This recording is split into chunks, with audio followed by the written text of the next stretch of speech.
Hey, ladies and gents, welcome to the Controlled Interest Gamecast, episode 189. I'm your host, Jared Weich. As always, I'm joined by my co-host, Dom Orlando. Let's praise the sun, but let's do it in Tsushima. And for the third week in a row, we have Chris Nunes. Yeah, and just like Nunes or Nunez or Nunzi, Tsushima or Tsushima. And you may be listening wondering, wow, Chris is on the podcast 3 weeks in a row. They must really like this guest. If you don't follow us on Twitter, we announced this week that Chris is going to be joining us full-time as the third co-host of the podcast. So light applause for Chris joining us. Super excited. Glad to be here, yeah. We had talked about it before, and we really liked you being on the podcast. And ever since Jordan left, we wanted to bring on a third host because, like I've talked about on the show, I think three-person conversations go a little bit easier than just me and Dom going back and forth for an hour and a half. So excited to have you join. Really happy about it. Yeah, see what the future holds. But it's not just a coincidence that he's on 3 weeks in a row. Let's hop into the rundown here. Got quite a bit of news to go through. Some people did some actual events where they built a pipe. Other people, like Nintendo, released a tweet at like 7 in the morning. So let's get into all this stuff. Plenty to go through. The first thing, there was a teaser trailer released for the Mafia trilogy, and it teased a May 19th date for more info. Now, people were unclear what this actually meant. Is it like a package deal with all three of the games together? A little after the reveal trailer, the teaser trailer went live, screenshots popped up on the Microsoft Store for Mafia Definitive Edition, which seems to be an actual remake of the game. Did either of you get a chance to see these screenshots? I was kind of blown away. They look incredible, yeah. Yeah, it's kind of crazy. It really caught me off guard. Those games originally didn't get like very good critical reception, but good enough. And I've heard people like Michael Huber from Easy Allies and others say that the first one is really solid. So I'm interested to see when that game finally comes out and we see a full-on reveal. But they also had screenshots for Mafia 2 Definitive Edition leak. And the funny thing with that one is, since that game came out on 360, from the screenshots, it seems like that one's more of a remaster. So the first one looks like to be an actual remake of the first game, whereas the second one is more of a remaster. And I'm assuming the third one would just be a Game of the Year version for Mafia 3, since that's a current gen title, right? So it'll be interesting to see what the package price is for all three games, if they bundle them for $60 or if there's a weird workaround, and individually how much they'll be as well. I guess real quick from you guys, I have no experience with the Mafia trilogy. I wanted to play 3, and then when I heard like it's passable, it's like, whatever, I kind of moved on. The screenshots for the first one have me the most excited, and that's the one I'd be most interested in playing. But what about you guys? Yeah, I've never played one either. Yeah. I played Mafia 3. I got about 6 hours into the game, and then I traded it back in. It was kind of one of those things where you started to play it, and it was like, at least to me, it was like a poor man's GTA. Like, it didn't have any of the feel of it. The story was okay. It just, I don't know. I just couldn't get into it, and so eventually I fell off of it, and that was the end of it. Yeah, the biggest criticism for that game is it was really repetitive. But the people who finished it and loved it say that the character work in it is really good. It's just the game around the storytelling is super lackluster. So it'll be interesting to see how that's all packaged together. We'll talk about it next week, obviously, with the tease of the May 19th reveal. So look for that next week. Next up, we had 2 new digital events announced. Ubisoft will hold their digital showcase, which is their E3 replacement, and it's going to be called Ubisoft Forward. And that's going to be happening on July 12th. So now we have 2 events confirmed for July. We have the Xbox first-party event, and now we have Ubisoft Forward, which is pretty interesting. And the second digital event we had announced was called the Guerrilla Collective. This is a game festival. It's going to be taking place between June 6th and the 8th. It's indie-centric. The biggest studio they have as a part of it so far is Larian Studios, who's behind, I'm brain farting, Baldur's Gate, the new Baldur's Gate that's coming out. And it's also in partnership with Kinda Funny Games Showcase, the indie-focused presentation that the Kinda Funny guys hosted the last couple of years. I think Greg Miller is officially hosting it. But yeah, it's really cool. We were wondering, where indies were going to land in terms of getting their announcements out there, and it's cool to see a game festival like this come out. Like I said, it's taking place over the course of 3 days. With both of these digital events, which one are you guys personally looking forward to? For me, Ubisoft Forward, I'm excited because I really want to see actual gameplay for Assassin's Creed Valhalla, and see a deep dive as the one we'll talk about later from Ghost of Tsushima. And they recently talked about how there's an unannounced AAA game that's going to be coming out in the next fiscal year. The assumption and the safe bet is Far Cry. I'd be curious to see what they did with it, if it's another numbered title or if it's one of the spin-offs. I think it would be a numbered title, correct? Because it was Far Cry 5, then it was the one with the African-American twin females, right? Like post-apocalyptic in the same world? Yeah, it was basically the same world. It was just a branch off. New Dawn. No. Yeah, New Dawn. New Dawn. Dawn? What's the name of Horizon the name of the caveman one? Primal. Primal's the name of the caveman one. Yeah, so I guess if it is Far Cry, it would be a numbered title. So, Guerrilla Collective looks interesting in terms of when things are indie centric. It's hit or miss, right? Because indie games can catch you by surprise.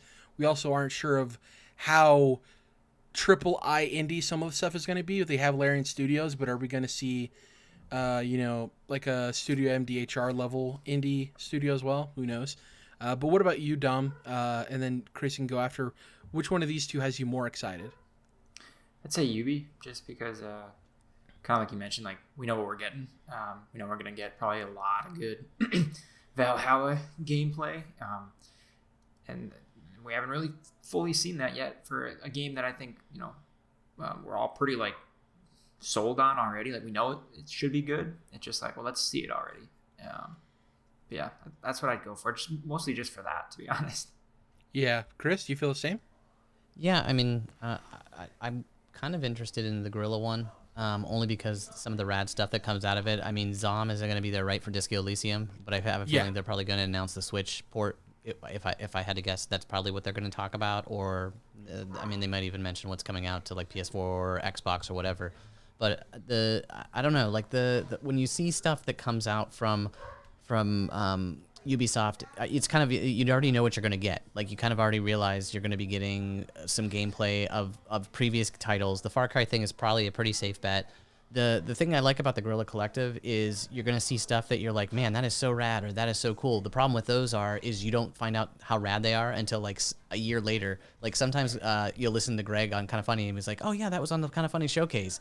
But that was like, 13 months ago or 14 months ago, and it's hard to remember. That's the problem with indie games, and why PAX is such a big deal, because you get hands-on with them and you remember because of feel and touch versus like just visually seeing a game once in like a quick little promo.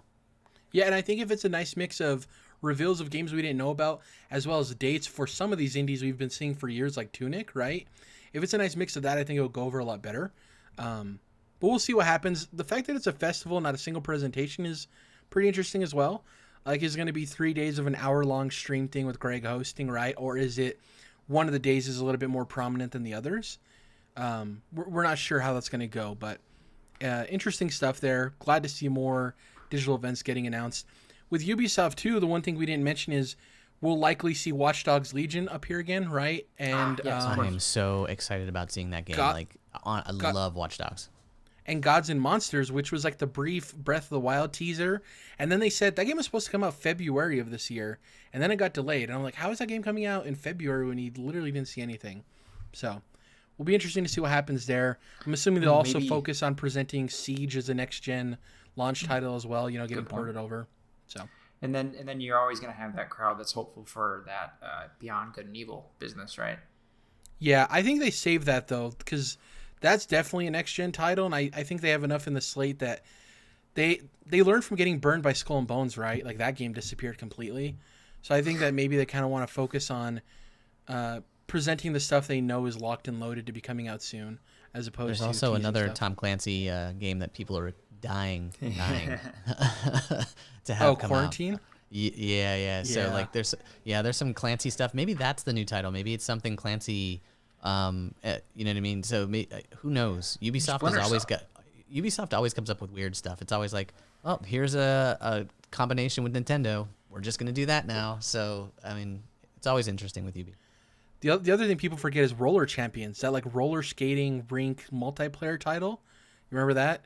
They released a demo online when it was shown off at E3, and it kind of disappeared into the background. Ubi has plenty of stuff to show us, so it'll be interesting what gets the limelight. Hopefully we get that deep dive Valhalla gameplay, though. Next up, speaking of announcements for events that are happening, there's one that isn't happening. Square Enix came out and essentially said, yeah, we're not doing an E3 replacement showcase. They're actually going to opt for announcements for games on an individual basis. And they said that a lot of this has to do with complications surrounding COVID-19 and their inability to get assets together. We've talked about this before, of how Japanese culture in terms of the workplace was hit harder by the quarantine and the virus than the United States was in terms of being able to adapt, right? Because Japanese culture, their houses aren't really, first of all, they're not very large spaces, so they don't have room for like a computer desk and all of this work stuff, and it's just not something they were ready for. So it's not surprising that this is happening. When you're looking at Square Enix's slate, right, they have Final Fantasy VII Remake, which just came out. It's weird in terms of, is that game going to have DLC as it isn't? What exactly is the DLC going to be? And then you look at stuff like Avengers. I want to play Avengers this year on my Xbox Series X and PlayStation 5. I'm totally expecting that game to get pushed to next year. So do you think that they even have enough to show? Do you think this is... We've talked about, Dom, you've specifically talked about this too, of the coronavirus and the way things are happening is a nice scapegoat for some of these companies, right? That it gives them an opportunity to announce that they're not doing something without getting the full-on ramifications because they have something to fall back on. Do you think that's partly this with Square Enix, where they probably didn't have a whole lot to show to begin with? Yeah, I mean, and no one would ever say that. Like, not even there, right at the company, you wouldn't say something like that. But yeah, that's one of those where like you didn't do all your homework, but then school, you have a snow day the next day anyway or whatever, right? Yeah, I think you're right. Like, there's not that I can think of. Well, yeah, Avengers is going to be big for them, and I think people were kind of hesitant on what they've shown so far of that. So there's probably a lot more to prove, and they probably got a lot of cool stuff to show us for that, whenever that day is. But otherwise, yeah, I'm like, I don't think that anything about Final Fantasy VII Part 2 is anytime soon. And I don't know, we were thinking like more remasters, more like Final Fantasy ports, and I don't even know what else. They also have Bravely Third, right? But it's called Bravely Second because there was Bravely Default, right? There was that game that was shown off for the weird naming thing. Yes, that's right, the Switch game. Yep. Yeah. Chris, we talked about last week on the show how EA Play was announced, right? The digital version of it. And we talked about how it would be nice if there was a sports version for all the sports fans and then one for everyone else, right? Do you think with Square Enix's game-by-game announcement thing kind of helps them, because the people who are interested in Square Enix's Avengers aren't necessarily the people who are going to be looking forward to the next Bravely game or an update to Final Fantasy 14, right? Exactly. I think it runs into the same spot that Bethesda's in right now, where they just don't have a lot to talk about. Like, they have major games that are going to be coming, but they want to talk about them on an individual basis, and this COVID stuff is just causing heck on everybody. And so why announce or have a conversation about something that you know full well is not going to be out until late next year, or potentially, you're just not sure because you don't know how long people are going to be stuck in this position. So maybe it's in Square's best interest just to kind of hold off and go one by one, or piggyback off of like PlayStation or Xboxes and kind of ride the coattails of the fact that, hey, we're talking about a new console and we have an exclusive play of blah, blah, blah from Square or blah, blah, blah from Bethesda. You know what I mean? I think that's in their best interest right now than to put a lot of work into one big show where people complain about 90% of your show because they're looking forward to one thing called Elder Scrolls and it's not out for another 18 years. So, you know what I mean? I think Square's in the same position. They just don't have a lot to talk about. Well, yeah, and to that point, too, Square Enix is actually in a better place than Bethesda because despite all the good work they're doing to rebuild Fallout 76's image, right, Square Enix just released one of the most highly anticipated games of the last decade, right? And it got pretty good critical reception, and people are really enjoying it. And the way the game ended, there's a lot of theory crafting going on right now. So they're in a better place than where Bethesda is, and I think it's a lot safer for them because they have the boost of Final Fantasy VII Remake coming out, right? So we'll see what happens there. It's interesting because who's to say that some of the people that are are holding digital events have enough, right? What happens when we see a show kind of similar to the Inside Xbox where it's hyped and we have these expectations and ends up being like, oh, those are some cool games, but it wasn't exactly the bombastic blockbuster thing we were expecting. Next up, this one kind of came out of nowhere. PlayStation renames Sony Worldwide Studios, PlayStation Studios, unveiling a new logo and an intro. So the logo is the square version of the PlayStation logo. It's the logo inside of a white box. And then it says Studios underneath. It's a really clean logo. I actually want to get a shirt with a logo on it. I think it's a really nice, clean look. And the intro, obviously fanboy trolls on the internet were saying, oh, they just copied the Xbox's new intro, because if you remember, Microsoft Game Studios rebranded as Xbox Game Studios, and they unveiled that new trailer for it, right? The new intro for Xbox Game Studios. That was copying and biting off of the Marvel Studios one. So they're all copying each other, and I actually like all of them. I think it's very clean and professional. And this is smart for PlayStation 2 because they're moving towards a place where they're going to have games that aren't just on their console as well. We've seen some of their exclusives move to PC. We know that MLB The Show from Sony San Diego, right, is coming to all platforms next year. So I think a rebranding is really smart. I never understood why they were called Sony Worldwide Studios, because it was all the development houses for PlayStation. To me, Sony Worldwide Studios sounds like all of the film studios underneath Sony. I don't know. That's always how I felt it seemed. Like PlayStation Studios is a lot more clear, right?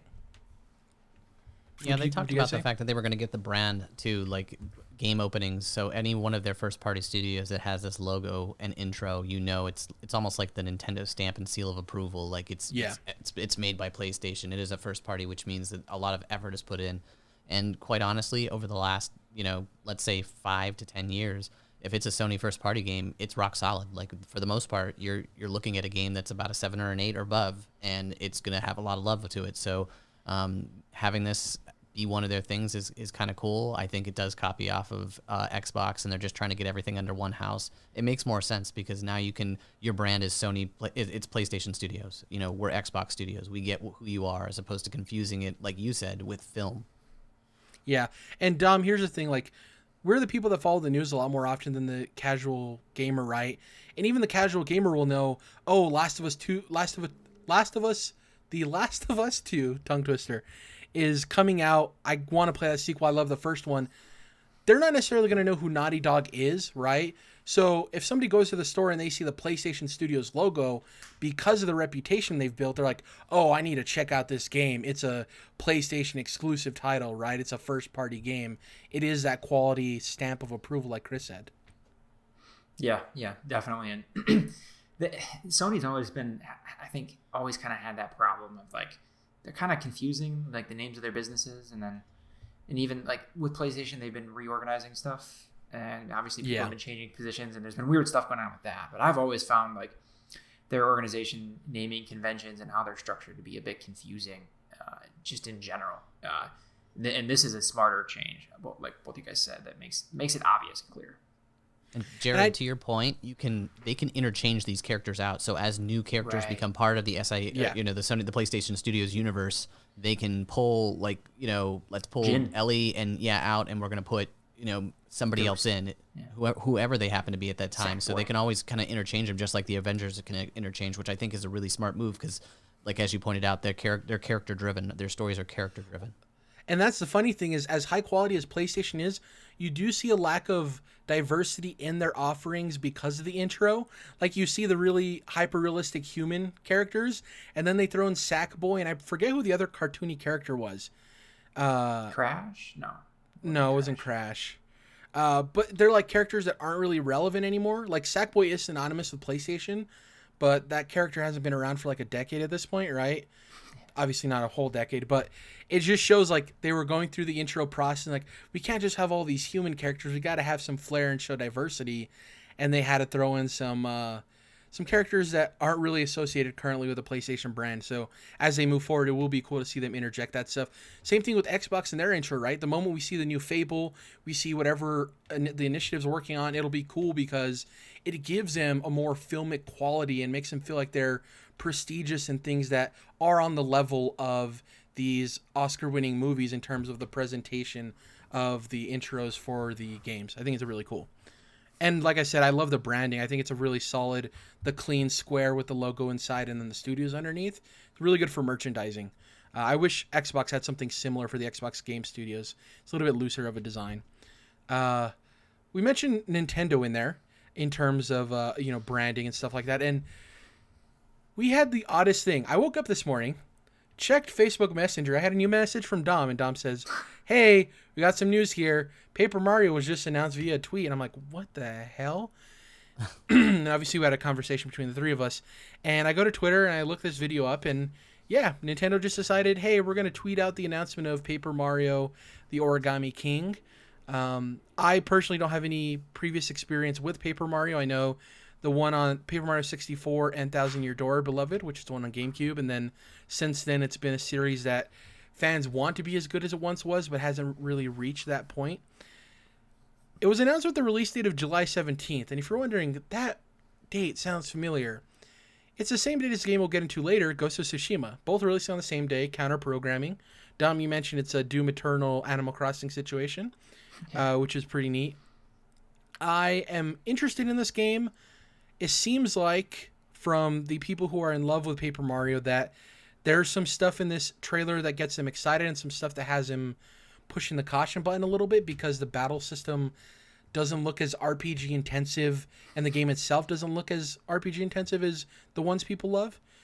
What did the trailer do for you guys? I don't know if either of you are Paper Mario guys either, or if you're just as in the dark as I am. It was kind of whack. I don't know. Yeah. I don't get it. Yeah, I played it on the GameCube, and this did not, remember last week we talked about, hey, did you know that this was an RPG? What were we talking about? There was a game last week that we talked about that. And Japanese Yakuza. Yakuza, right? Would you have guessed that this is an RPG from that trailer? Because nothing in that trailer showed me that it looked like an RPG at all. You're talking about Like a Dragon, how it's a turn-based game, and you would not get that. So there was a turn-based game, right? And so you said, surprise, that's a turn-based game, but nobody would know it. Same thing with this. Nobody would know that this is an RPG, at least from what I saw in that trailer. Yeah, it just doesn't communicate what exactly you're going to be doing moment to moment, You know what it looked like? It almost looked like the South Park game. Like with the characters all bopping up and down. Sorry, I didn't mean to interrupt you.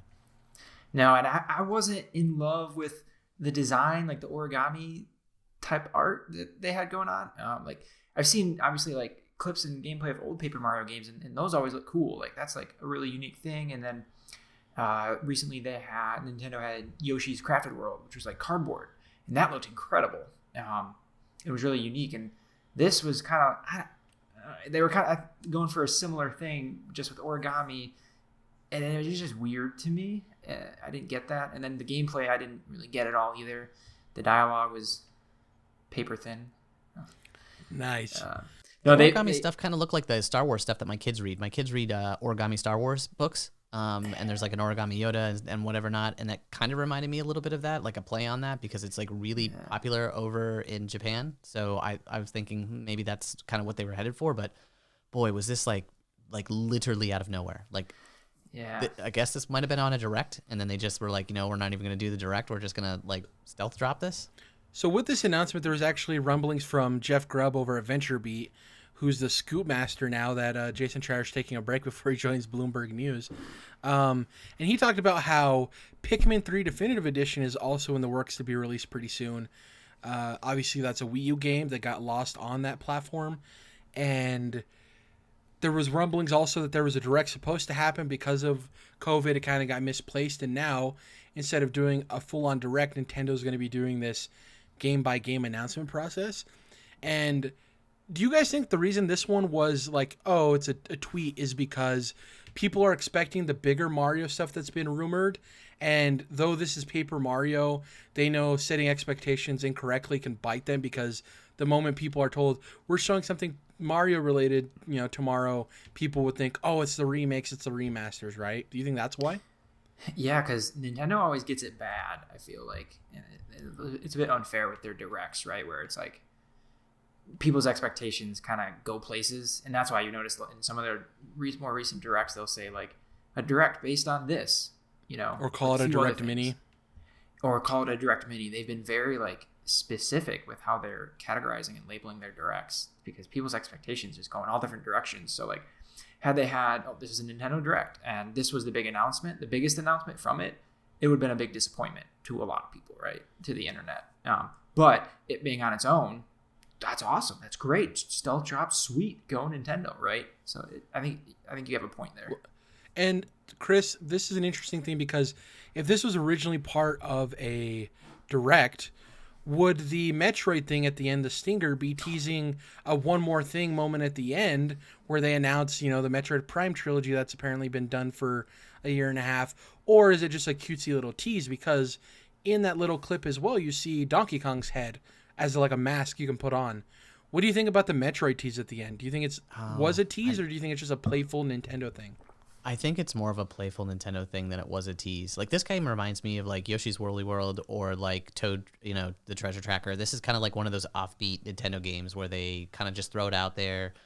They don't put a lot behind it. It's Mario. It's going to sell regardless. And so this was their summer game. Like, this is the game. Like, they come out, like, every about 2 months, and they come out with the banger, and this one happens to be it. People in the Nintendo circles were starting to get nervous. Like, Nintendo has nothing. What is going on? And this was enough to quench most of those people's thirsts, at least until August, September, when they're looking forward to the next big trilogy, hopefully, for the Mario series. Yeah. Real quick, I want to say before we get into the next segment, if I sound like a chain smoker, for those listening, it's because I'm dealing with the after effects of acid reflux, so my throat is doing all kinds of odd things. So apologies this week if I sound like I smoke a pack of cigarettes every week. No one cares. I can't wait to have to edit every time I clear my throat. It's going to be great. So next up, we have the Summer Game Fest announcements. We had 2 of them this week. We had one which was on Monday and one which was on Tuesday. Both of them got leaked, by the way. I want to mention that up front. Both of them, the announcements came out 5 to 10 minutes before the thing even happened. Some people are saying Jeff Keighley calculated it. I kind of don't want to give him that much benefit of the doubt. I think it's just dealing with this stuff digitally, the communication wires get crossed. Anyways, the first announcement we had was Tony Hawk's Pro Skater 1 and 2. Here are some of the details that came out about it. It's a remaster developed by Vicarious Visions. If that name sounds familiar, they did both the Crash Insane trilogy, which is super well done, as well as the one for the kart racer. It's coming out September 4th, 2020, this year. PS4, Xbox One, PC for $40, which is a good price, in my opinion anyways. Most of the songs from the original soundtrack will make it back, which is really good. Original skaters and levels will come back, but there will be new tricks, challenges, and goals for players to kind of try to accomplish. And lastly, Tony Hawk in the interview with Jeff Keighley went into this. There's going to be a Create a Park skater mode in this game as well, so people can show off their own creations. And online multiplayer will heavily be featured in this game as well. I was more of a thug guy, Tony Hawk's Underground, and then I moved on to skate. I don't have a huge affinity or nostalgia for the first 2 Pro Skater games. I don't know how you guys feel. Did this announcement catch you off guard? Were you excited by this? Did it let you down by any means? Not for me. Not my thing either. Yeah. No, I was kind of a bummer when I saw that this wasn't, again, I keep beating the Switch drum about why this wasn't on Switch. I guess it's because it's remastered and it's and all this up-res stuff, and maybe the Switch can't handle it, or maybe it's just too much effort and time, and they just feel like they're not going to make enough back on it early on it. But this seems like it would be perfect for people who are on the go again, as opposed to, like, this game, to me, in September is going to get lost. Yeah. Well, to your point about Switch, right? The Crash Insane trilogy, that got ported eventually to Switch, 6 months or 8 months afterwards. So maybe it's the same thing with Activision where, we'll see how it does, and then if it justifies it, we'll port it over months later, right? So we'll see what happens. I'm happy for the people who are excited by this announcement, but to me, it's I don't know. I wouldn't say I was disappointed because I had my expectations set correctly, but for it being Jeff's first big thing, I kind of think he kind of went off like a wet fart a little bit. Oh, okay. I don't know. Next This up, seems like this just seems the Tony Hawk thing seems like they're like test driving it for a brand new Tony Hawk that isn't Pro Skater 1 or 2. And if this goes well, then maybe we'll come out with a brand new Tony Hawk because of how the other one came out like a wet fart. The last Tony Hawk was terrible. That game was, 5 kind of killed the franchise, right? Like yeah, like totally destroyed it. So maybe they're trying to strum interest back in Tony Hawk again. I don't know. Yeah, funny enough, when this pair of games was announced, number one trending thing on Twitter for about a couple of hours was Skate 4. So EA, I hope you're listening out there. Next up, the second announcement for Jeff Keighley happened on Tuesday, and this was presented as the most important announcement of Summer Game Fest. So those words were chosen correctly because it wasn't the biggest, right? This was going to be the thing that made the biggest splash. But what we did end up getting, once again, this leaked beforehand. Turns out IGN and even Kind of Funny had an NDA signed because they found out this information before the announcement as well. We got the tech demo for Unreal Engine 5. Some information on this before we talk about the demo itself and our reactions to it. It was running on PlayStation 5 natively. They had a dynamic lighting solution for global illumination called Lumen, which was really cool. Can use movie quality assets consisting of millions of polygons, which if you're familiar with like The Mandalorian, they use the Unreal Engine for that. Unreal Engine, this is one of the biggest ones for me. Unreal Engine royalties waived on first 1 million in-game revenue, retroactive to January of 2020. That's awesome. Yeah, Sony and Epic Games have been kind of going back and forth in how they are giving money back to the people that either A, use their storefront, or B, in terms of Unreal Engine, using their engine, right? So the fact that indies can, keep the first million that they make, you have to understand that most games don't even make $1 million, right? All these indie developers are coming with these games, and when they have to give a big portion of their revenue to the engine they use to make the game or the storefront where they sell it, them being able to keep a lot of that money helps them continue to be game developers. There's something from Phil Spencer I want to get into later, but I guess, Chris, you can shoot first. What were your impressions of the tech demo? I was blown away. More so by the back end stuff rather than the actual like images. I thought the fact that they are setting this out into the hands of indie developers and they're hoping that people who didn't have an opportunity to create a game can now create a game because they're trying to make it easier for them. They're trying to give the money and put the money back into indies' hands by sharing this. You have all of the back end stuff of Fortnite where they can use the crossover play, because we didn't even talk about the crossplay stuff that's built into this engine that's going to be set up. And on top of that, the other thing that I thought was really cool is the fact that the movie quality assets thing may lead to more games bringing in movie tie-ins again, because you have the ability to do it so easily. So I think that all of those things together, on top of all the cool, like, dynamic lighting and the lumen and all that other stuff, I thought that was rad. And I thought the game demo was rad. The fact that it was like supposed to be out at GDC, like, I think people went in with the expectation, they're like, this is ridiculous. Why are they talking about this? It's just like Cerny. Like, this is ridiculous. It's like, well, this was a GDC presentation. This was meant for developers and to pitch to them. It wasn't actually meant to pitch to us. We just happened to catch it. Yeah, and to your point with the crossplay stuff, they actually are releasing the SDK toolkits for people to use generally outside of the engine. Like, you can, if you're a developer, you can go and download those now. So it does all the back end stuff with crossplay, which is really cool. And then making that readily available to all developers means that we'll see that benefit on next gen and current gen, right? Hopefully, yeah. If Sony decides to turn on the light switch and let that happen. Dom, what was your impressions of the demo? It's awesome to see that, for me anyway, Fortnite is providing value, right? Because I hate the damn game, which isn't really fair, but it's cool that Epic is turning around and using all that incredible profit from that game and doing stuff like this. I mean, they've always had Unreal, right? But putting it, like Chris said, back in the hands of indie developers and enabling smaller studios to make games and be able to, where they might not otherwise when they had to pay bigger royalty fees, right? But yeah, the demo was like absolutely incredible. And you'll probably bring it up, but you definitely are left to the assumption that the way during their stream they talked about it, always mentioning PlayStation 5 and like specifically not talking about Xbox, you have to assume that like, well, Sony probably, this is a marketing deal for sure.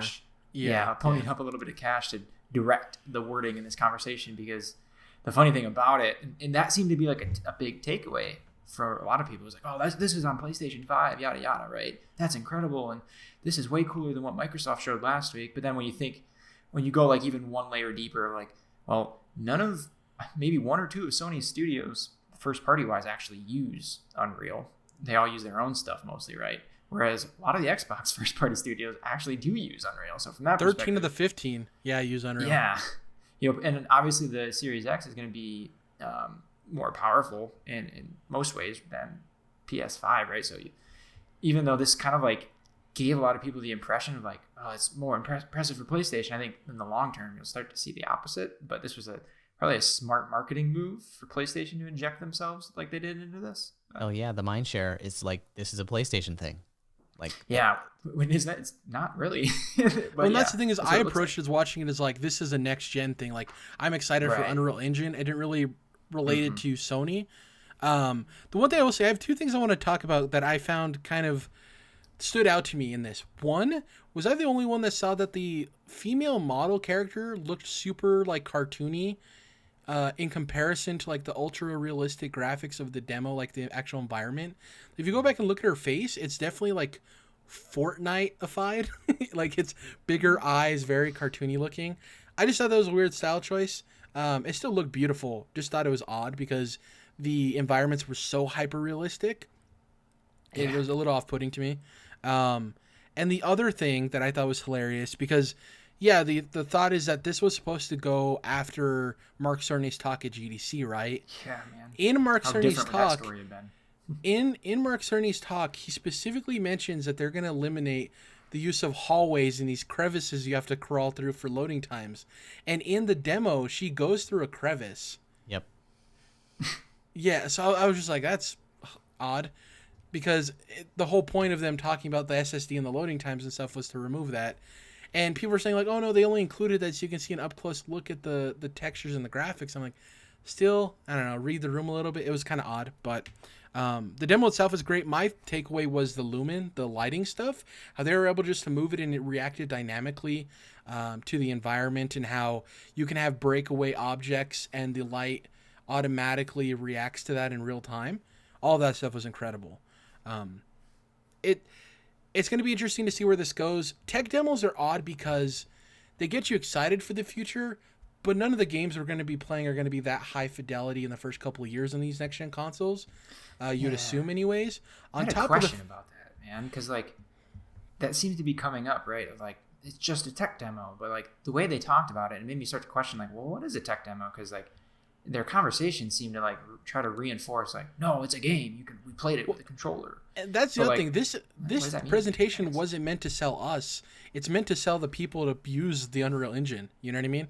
It's meant to sell developers on using it. It was a playable demo though at GDC. Like they meant for you to play this game. You could play that vertical slice of that game as shown. Yeah, but that's the other thing too. Of like, it's with tech demos. That's not a game by any means. It's a small section that they designed, right? Yeah. So how is that going to compare to when you scale that out to a large project, right? There's going to be sacrifices.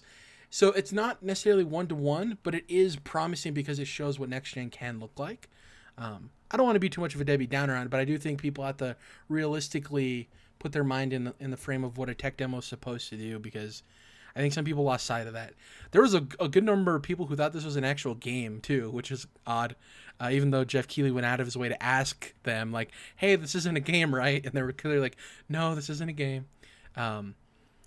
Phil Spencer, afterwards, he tweeted out congratulations to Epic Games on Twitter for the reveal.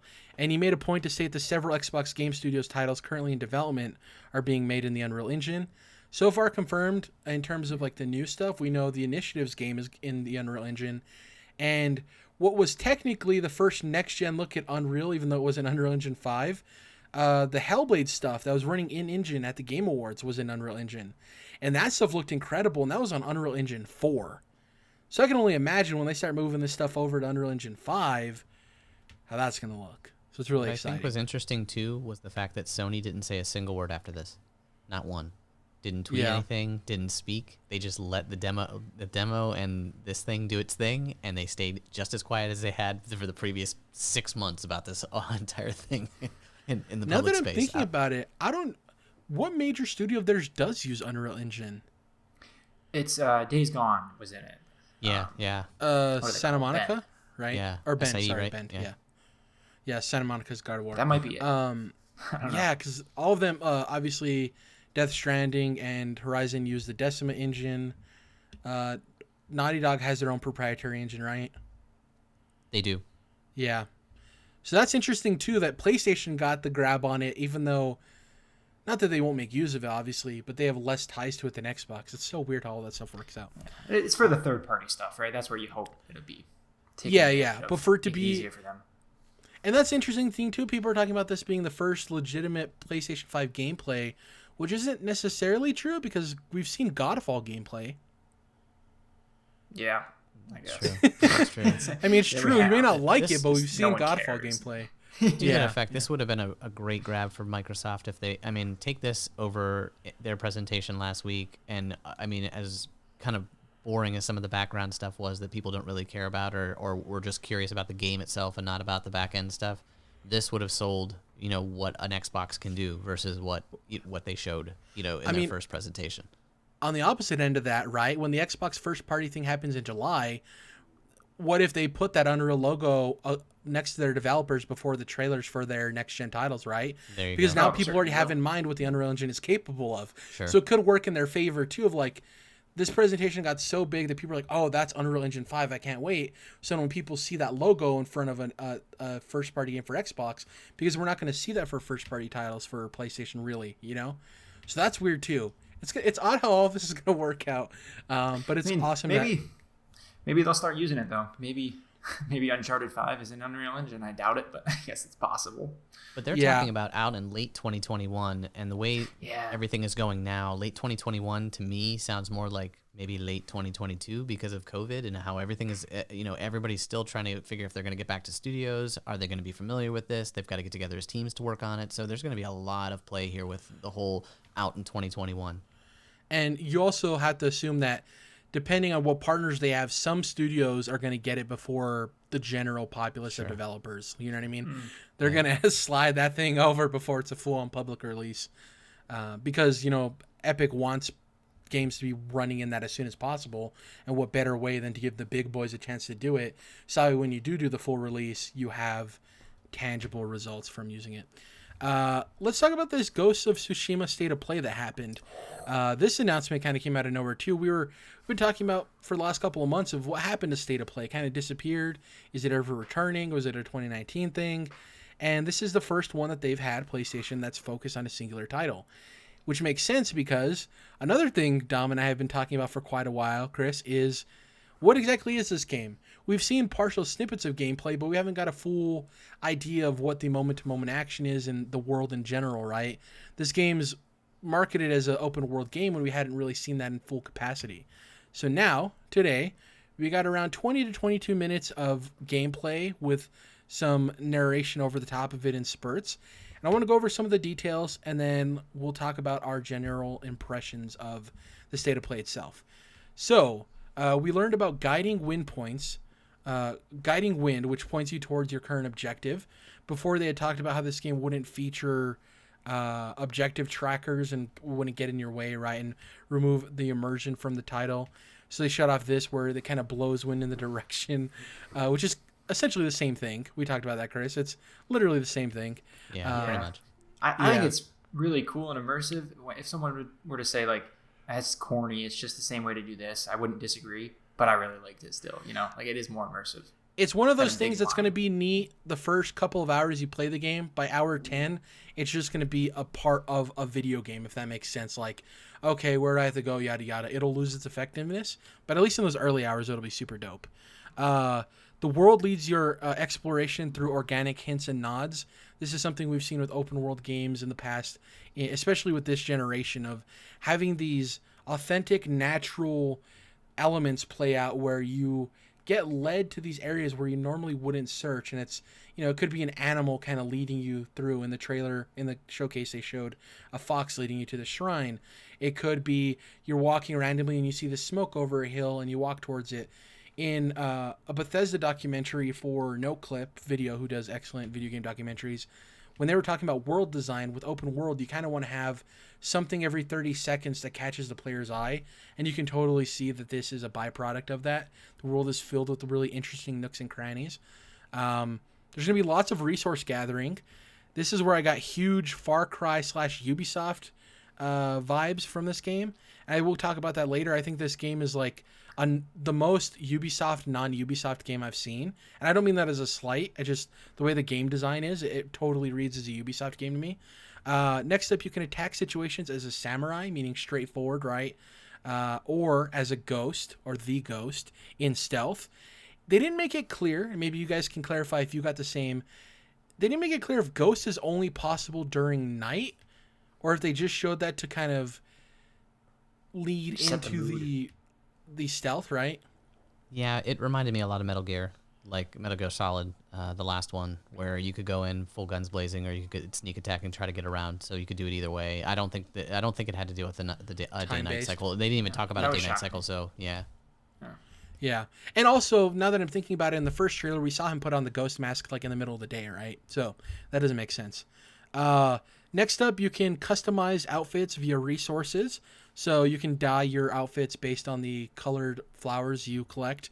And with gameplay, you can customize how the game plays and kind of your boosts and your weaknesses depending on the charms you gather, which is really cool and seems like something historically authentic to feudal Japan and Japanese culture, which is really dope. And lastly, they're going to have an in-depth photo mode, which I'm glad that games are going to start having photo modes when they launch as opposed to 6 months later in a free update, right? It's kind of been the gist of it, of like, yeah, 6 months down the road we'll add a photo mode. So it's cool that this one's having one with a lot of neat tools. There's like soundtrack stuff and video editing as well, not just photos. And the last one for all of you samurai film buffs out there, there's going to be like a samurai film presentation mode that's similar to the old Kurosawa films that people love. I did see some blowback on this a little bit because if you look at the mode, it's kind of like a gray filter over everything as opposed to designing in a way where it is actual black and white where the colors are a lot richer and there's a lot more dynamic lighting between the scale of black and white. People thought it looked a little bit washed out. Obviously, you're watching this also over a stream, so who knows the quality and all of that. Anyways, I want to get our general impressions of this. I'll shoot first real quick because I don't have too much to say. I think this is, like I said, a super Ubisoft, non-Ubisoft game, and I wasn't expecting that from this game. I don't know what I was expecting, honestly, now that I think about it, but it does seem like a checklist sort of game, and all this is not a slight. I like those type of games. I am drawn to those. And there's going to be a lot of resource gathering, which I like. The only thing I'm curious about and worried about is, as somebody who loves the From games, and I know compare everything to From, but just combat in general, I want to know how tight and responsive that combat is because that's literally my only question with this game. I know I'm going to love exploring the world. I know I'm going to love checking out all these little nooks and crannies and all of that. I don't know how much in love I'm going to be with the combat itself. That's my big question mark, but yeah, I'm really stoked about the game now. Dom, what do you think? This was dope. This was like super, super hype. I already mentioned I was really into the whole wind thing. And it mentioned, there's some birds that'll like, you can follow them really quick and it'll take you to like a little hidden spot. There's like a little fox, that kind of stuff. The way that, and they kept on harping on like how they want this to be more immersive than other games. And I thought that was super cool. And they really loved their wind in general. Like everything in this game was blowing in the wind. There's all the grass and the leaves. The poppy fields and all of that. Yeah. Yeah, that all looked awesome. And the art style in general was really cool. It reminded me like all the best parts of like Breath of the Wild, what's the Last Guardian, Shadow of the Colossus type of style, but then also with like a realistic layer on top of it. I was really into the way everything looked out here. And then like you mentioned, you can definitely get some Ubisoft Assassin's Creed vibes from like you're gathering stuff and you take out that shipyard or whatever and it's like shipyard cleared after you kill all the enemies there type of a thing. So you get that idea that like a Far Cry outpost or whatever, that kind of gameplay. From what they showed of the combat, I thought it looked excellent. The stealth stuff was cool, but like the actual like like one-on-one fighting type stuff, I think looked really cool and like different enough from what we had in Sekiro. But I guess like that's going to be most telling when you actually get to hold the controller and like play it. I'm just curious about like the counter windows, like how big are the counter windows and like the very specific stuff with the combat. I posted that on Twitter today. I'm like, is it Batman counter or is it Sekiro counter? Because that makes a whole difference on how that game plays. Exactly, yeah.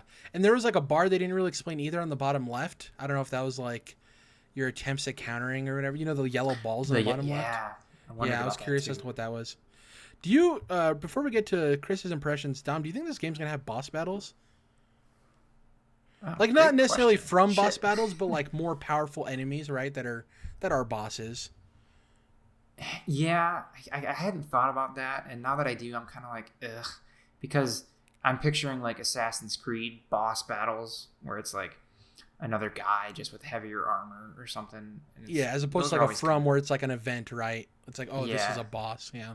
And so I hope it's not like that, because those are always kind of lame. I hope if they do have boss battles, it's something cooler and more dynamic. Not necessarily a giant Seath the Scaleless or Ornstein Smog type thing, but something cool. I hadn't thought about that. That's a good question. I guess we'll see. On top of your impressions, Chris, I also want to ask you, do you think this will toe the fine line and do it expertly between being something that's historically representative of the time as well as adding in some supernatural elements that we kind of already know about? Do you think they'll nail that, or do you think it looks like it's going to nail that? I think they're going to try. I don't think they're gonna succeed. I mean, I think on some fronts they're gonna succeed. Like one of the fronts that I think that they're gonna hit is on the equipment and the gear.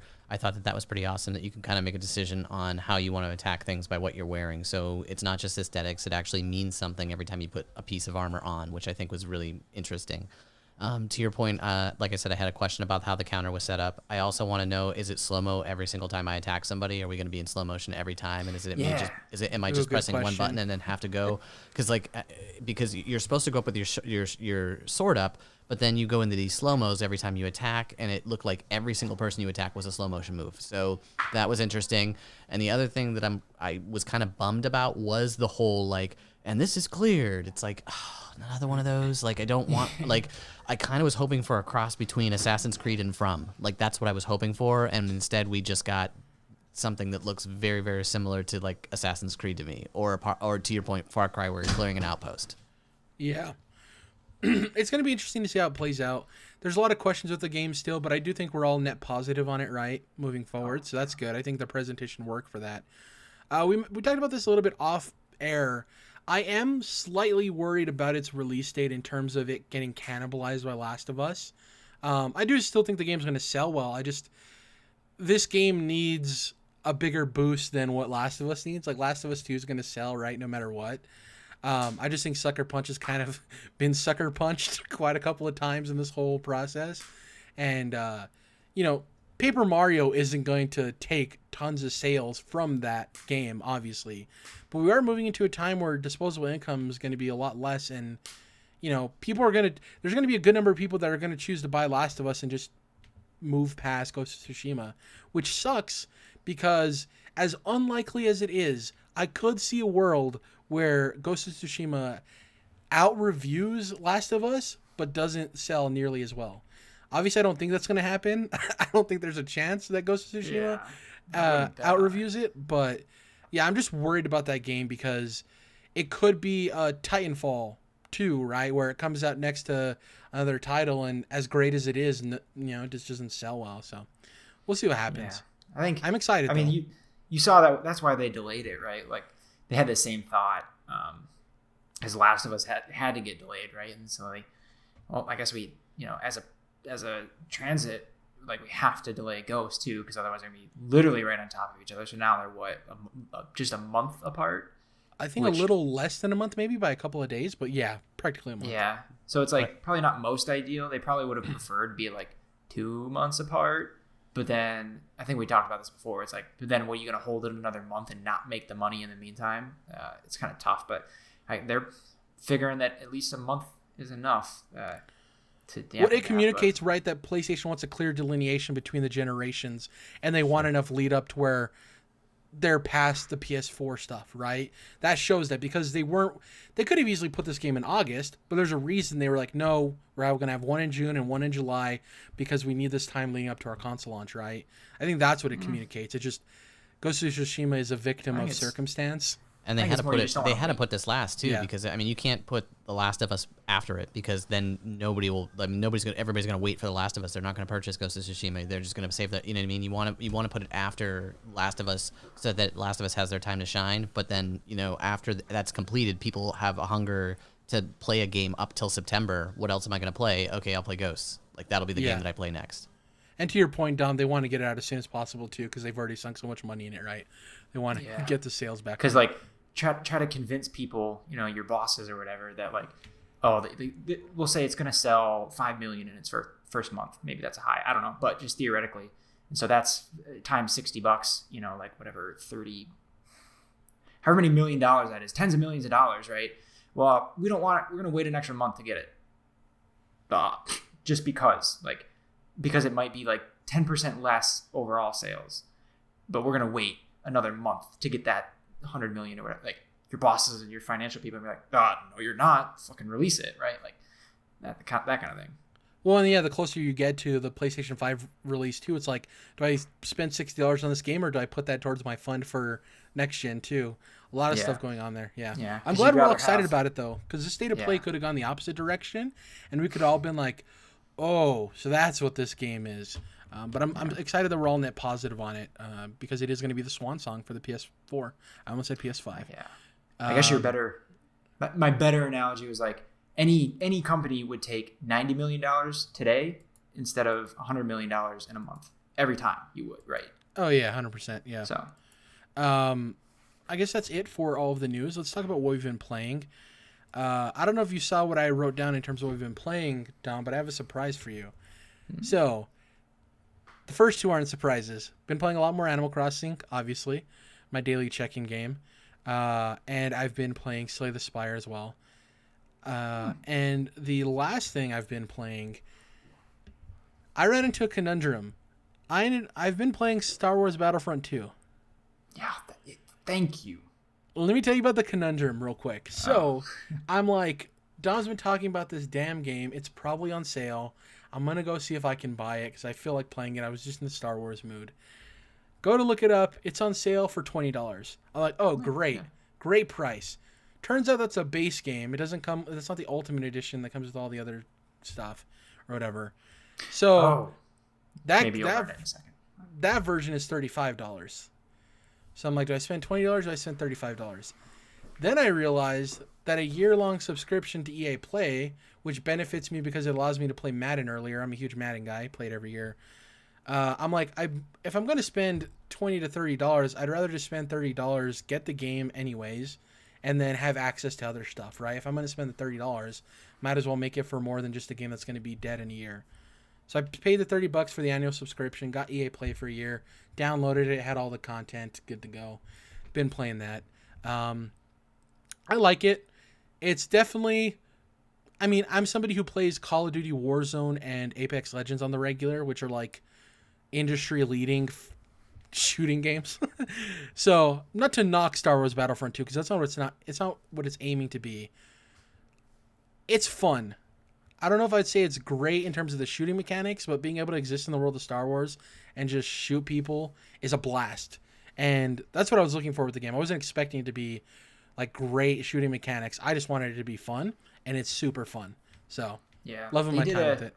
They did a good job, and because I wouldn't, if you were to tell me that the shooting mechanics in Warzone are better, I'm not going to be the one to argue against that, right? But they did a good job in this one, at least over time, of balancing everything out, which is the real difficulty in this game, right? It's easier in a Call of Duty where everyone's pretty equal, but here you got Jedi and Sith and whatever the fuck Grievous is running around, and you have tanks and giant maps and all these different intermediate levels of classes you can get and stuff like that. So now they're at a point where it's really well balanced. But my big issue is with feedback. I don't think there's enough feedback when you're shooting somebody and you're getting shot. It just doesn't feel as crisp and precise as I'm used to.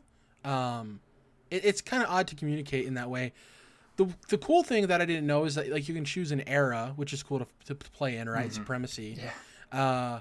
I've been playing a lot of the OG trilogy era, having a blast with that. I don't know, it's a good game. I haven't messed with any of like the co-op mission stuff or the single player because like why would I? The single player is worth a spin. It's it's like 5 or 6 hours, and the gameplay is like okay, but the story is decent enough mostly. Yeah, the Jyn Erso stuff isn't bad.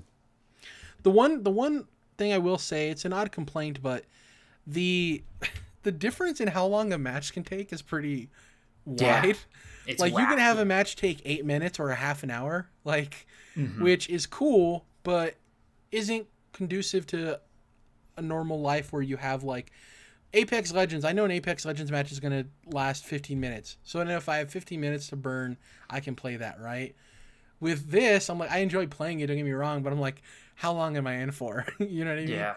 It's like anyone's guess. With those big game modes, I've had that too where I'm like, I thought it was over, and then it's like, oh, it's just going on to the next phase. I'm like, how long have I been in this damn game already? I had a 45-minute match, Dom, where it was the thing where it was the clone troopers against stormtroopers, and if the stormtroopers won the first round, they'd have to go to the ship and destroy the batteries, right? So they would win on the ground. We'd go to the ship. We'd defend them. Time would run out. We'd go back to the ground. They'd defeat us. We'd go back to the ship. We'd hold them off. We'd go back and it was this gameplay loop that happened over and over for 40 minutes. And I was having a blast. So I'm like, God dang it. Like, when is this match going to end? It just... it's weird because we were really good at defending. They were really good at capturing points, and no one could win. Oh, it was awful. The cool thing, though, is that the battery life goes over rounds, so it doesn't reset every time, thank God. So eventually we lost, which is good. I don't know why I never thought I would say a sentence like that, but that's pretty much it for me. I figured I'd have a nice surprise for you in terms of what I played. It's a fun game. It is fun. I will give it that. Super fun. Did you play any more Battlefront 2? A little bit, yeah. I'm narrowing in on the platinum actually, but it gets difficult at the end. Some of the multiplayer trophies are like. Is it like class weird stuff? Like get class to level X?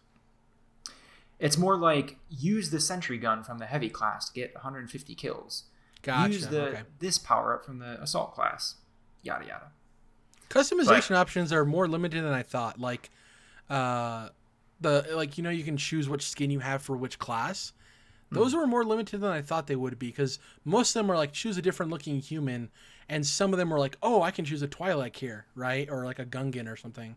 I thought that was odd. It wasn't as customizable as I thought it would be at this point. So maybe that's something that they could add to the third one.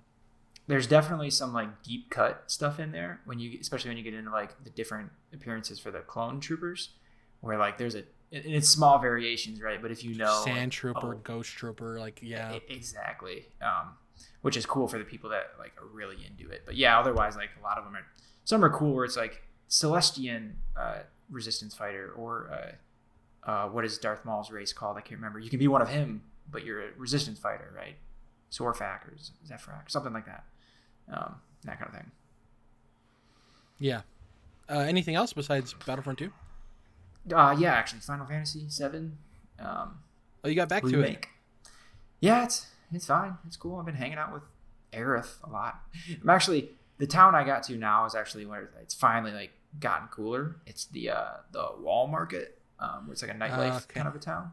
I'm like, okay, this is actually cool. Like, this is an interesting city. It's reminds me more of like a Zelda village, just more poppin', and like the charm is there, and the characters are like funnier and that kind of thing. But that's the best location in that game, I think.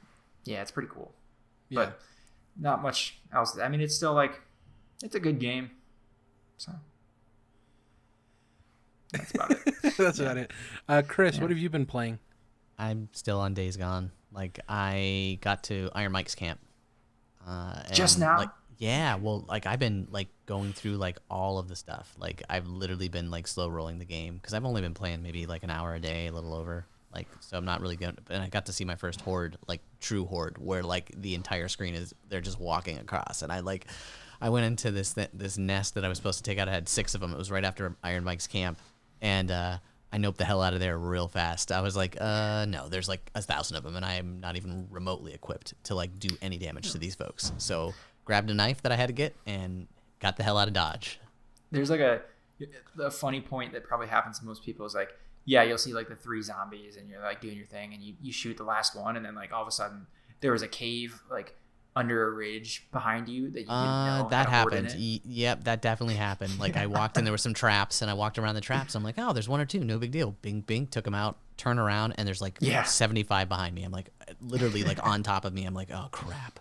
So like I haven't died very much in that game, but like, and I've gotten pretty good at hiding, which is like key to the game. Like you have to hide a lot. And my weapons I haven't really upgraded. I've just been upgrading a lot of my skill points, and it does pay to search because I found a couple of Neros in caves, which I didn't know were there. Like I walked in and I'm like, I'm probably not supposed to be here, and I'm probably gonna get mauled. But then I ended up finding like a Nero thing, and I was like, oh, that's cool. So I took a shot and got some stamina and moved on. But yeah, like I think Iron Mike's camp, his camp is like maybe what, a third of the game in. Like it's not even that far in. Like I've just been kind of, because I know that I have about a month left before The Last of Us 2. So I figure by the time I get, I'll be real close. Like I should be pretty close to beating this game by the time that comes out. Yeah, I mean that's like I think the longest section of the game. It's weird because when I looked it up, it's hard. I mean, did you find it difficult to find? Like I can't find like a linear like, because if you look online and you look at the story, at the missions, it's broken up into like 14 different things. But that's because there's 14 different stories going on all at the same time. So in reality, that's not linearly how the game goes. And as missions come up, like I just take care of all of them. So like I'll stop. I won't even do the story mission, and I'll go like take out a horde, or I will go to the quest where you're like doing the thinking back about your girl, that you know what I mean? Like I do all of that stuff, and then I go back to the story mission. So that's why it's been taking me a little bit longer, because I haven't been going straight story.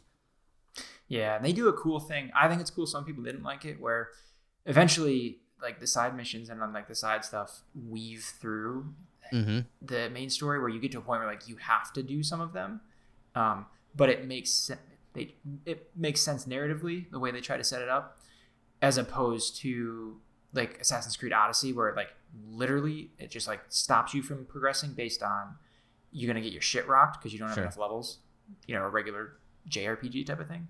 This kind of like it narratively weaves you through the side quests in a really unique way that I think it's like cool and innovative. But if you don't like the game, then you're not gonna like it, of course. But I don't know. The game's bugged the hell out a couple of times on me now, though. Like where Boozers asked me to come back, like he's like, "Hey, I made something," and I go back and he won't speak to me and he hasn't made anything, and I'm like, "Oh, that sucks."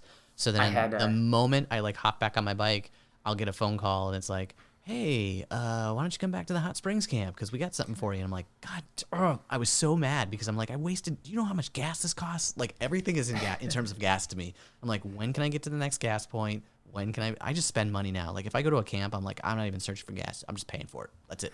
Ashton Kutcher pops out, you've been punked.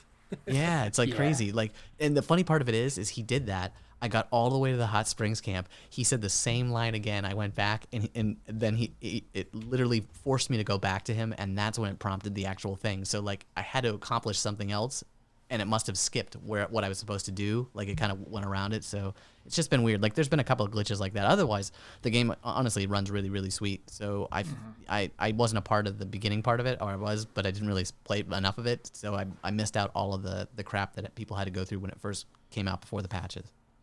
Yeah, I missed most of that too. I had I think I told Jared and Jordan, I had one point where I ended up under the map. Oh really? Jesus. Yeah. But it was, other than that, I didn't have anything bad. It's like when it's something like that and it's once, you can laugh at it. But when it's stuff that like is killing your progress and it's continuous, then you're like, that can be bad. It just says something about Sony, where the last 3 games that I'm probably going to play before the new generation are all Sony games. Like I'm going to play Days Gone, I'm going to play Ghosts, and I'm going to play Last of Us, and like that's how I'm going to finish out this gen. And there's nothing on Xbox that's like calling me to play it. Like I own Gears, and I bet I've put less than 15 minutes in. It's just like, it just doesn't, it's a good game. It just doesn't have like these third person action, like big long narrative games that like are kind of open world are right up my alley. So I've played Horizon, and those games, like that stuff to me is fun. And there just isn't a major game like that on the Xbox platform that they own. Yeah. Yet. we will see. What's interesting too, I because hope. are you waiting for next gen for Cyberpunk? Yeah, I'm on the fence. Like because I may end up playing.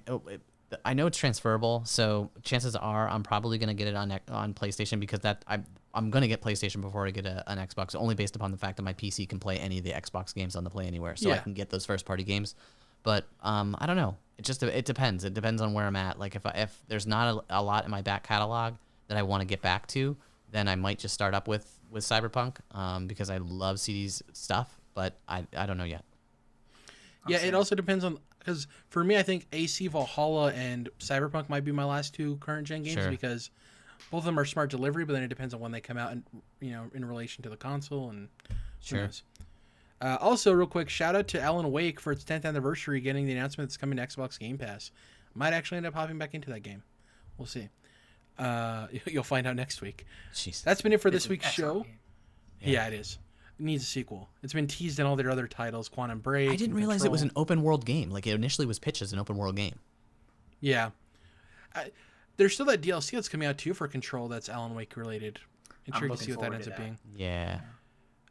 Real quick before we head out and I give the whole spiel, Chris, I guess people that are listening kind of probably want to know a little bit more about you now that you're a permanent co-host as opposed to just a guest. So could you maybe let people know like 3 of your favorite games and maybe a little bit of other information in regards to like your gaming history real quick?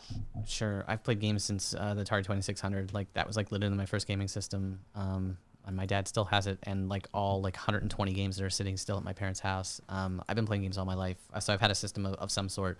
I bounced out a little bit right after college, and then got back right in the tail end of the 360 era, and so I didn't have any of the PlayStation 3 stuff. So it was awesome when I was catching back up again. And in this generation, have the Switch, the PlayStation, and the Xbox One X. So I've been playing on pretty much everything. As far as games are concerned, gosh, Mario 64 always tops my list without question. And so does Super Mario Brothers 3, and only because it was like the first game that I bought with my own money, and I had to wait at a Toys R Us and pull out like one of the cards in order to have them call me when it came back in stock. So I remember that specifically, and Mario 3 was just like a transitional game for me specifically. And then as of this last generation, because I didn't get to play it on the PlayStation 3, when I played The Last of Us, that transformed for me what gaming was. I literally was weeping at the end of that game, and it just meant a lot to me in a time that I needed it to mean a lot to me. And so as far as a top 5 list, I know a lot of people say The Last of Us. It just has a specific meaning for me based upon where I was at a specific time. But I love games, like I was just saying, third-person, open world. Like, those are my things. If you give me a quest and you give me 18 things on a map to do, I'm going to try to do all 18 things before I get back to the story mission. It's just part of who I am. But I'm real specific about games. Like, it takes me a while to find something again. Like, I took a break after playing The Witcher. I took probably about 2.5, 3 weeks off. It's like nothing was catching me. And then I got back into Days Gone. So I really need something I can sink my teeth into, and then something I can come back to. So I used to play Destiny like crazy. I had a group of friends that I played Destiny and Destiny 2 with, and we raided, and it was a lot of fun. But that game just got games where I have to play catch up with people because I have kids and a wife. It's just too hard. I just don't have the time to like, even with the Animal Crossing stuff, I always feel like I'd be left behind really quickly just because I just don't have the time to do so. But yeah, that's kind of my gaming history, man. I love games. I've been to at now 4 or 5 PAX. And I've done all kinds of stuff, interviewed people, and that sort. So it's just been really, really fun getting into a genre where people talk and act like me, and that's been kind of cool. I have a couple of general preference questions as they relate to gaming real quick. So first, offset sticks or parallel? Parallel. Inverted or not inverted? Oh, I'm definitely not inverted. No way.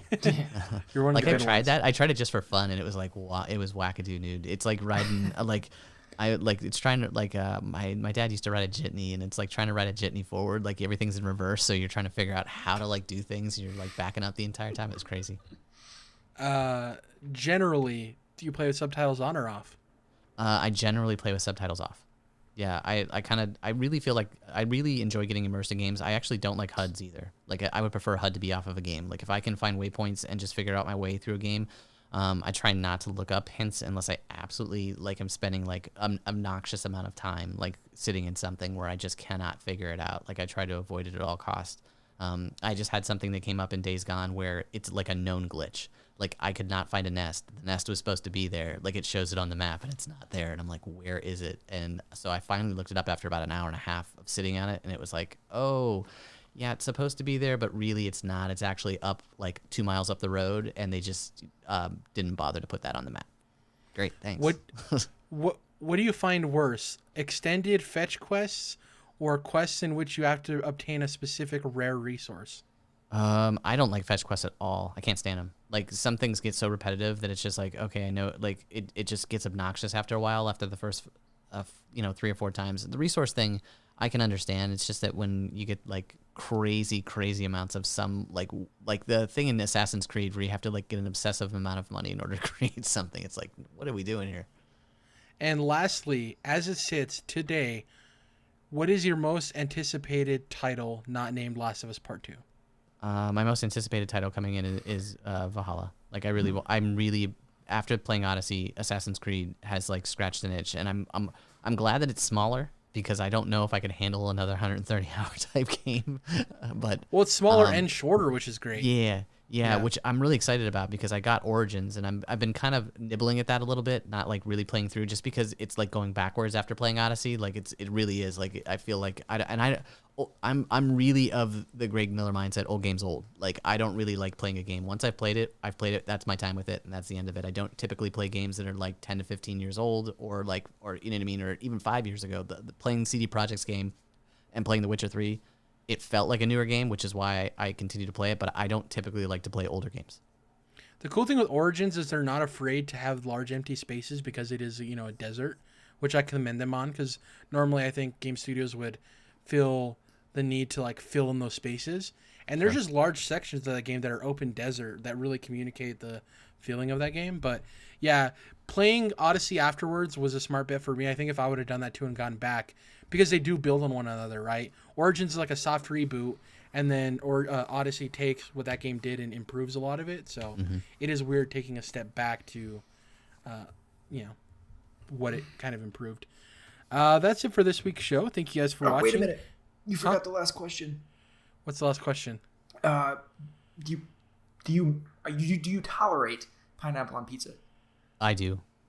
Oh, I thought you were going to go with the initial argument that started on our podcast. Chris, Friends or Seinfeld? Oh wow, gosh, I'm a big Seinfeld fan. Okay, you're good. You fit in. Jordan was the Seinfeld guy, whereas Dom and I are more of the Friends guys. So, if I had my choice, it'd be The Office. Yeah, that's fair. I like. Anyways, thank you guys for listening to this week's show. If you can, please follow us on Twitter. Collectively, we are at CTRL INT. That's Controlled Interest abbreviated. Individually, you can follow Dom at Dom's Oreos. You can follow Chris at Topher Nunes. You can follow me at Jared_. If you go over to iTunes, leave us a 5-star review. It helps us move up in the algorithm. If you don't think we're 5 stars, rate it what you think we are. The reviews help either way. On YouTube, you can search Controlled Interest. It'll pop right up. Hit the subscribe button. Like the video if you enjoy the podcast. Hit the bell notification to know when we upload new videos, because YouTube sub boxes, you just can't trust them. And we're on Spotify as well if you enjoy listening to podcasts that way instead of, YouTube or the iTunes. Thank you guys as always. Awesome to have Chris on as our third co-host permanently. We'll catch you guys next week when we get some Mafia news and hopefully some other cool stuff. Bye.